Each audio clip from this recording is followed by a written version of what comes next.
piše na japanski? Ne, ja pišem na hrvatskom, ali pisme koji su izmislili Japanci.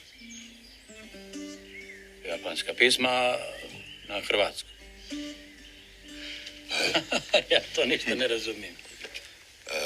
Evo, to je, rećemo, ko da vi sad kupite japansko auto. Ja? Ko je?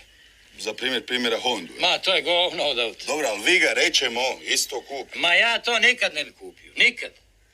Dobro, onda rećemo, neka Hondu kupi vaš brat Jure. On bi mogao. On je budala. Baš bi on mogao kupiti Japanca. Onda, za primjer, vaš brat Jure kupi japansko auto. Ja. Jel onda on Japanac? Pa nije. On je govno, brat.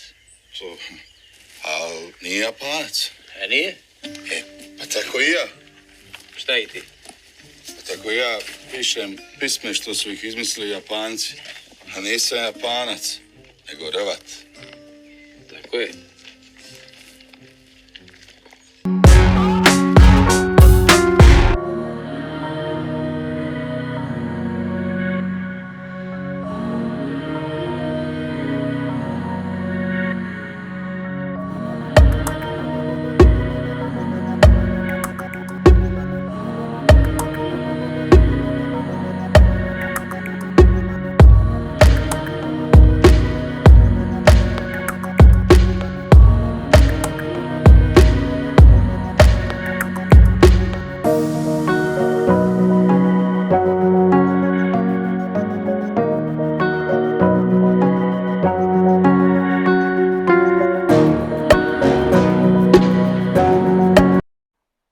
Cvijet.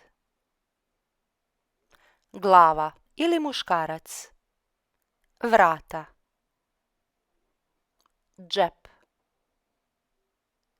List ili lišće. Puce, gumb ili botun. Ruke. Stablo. Staklo. Čelo. Nebo. Ramena ili košulja.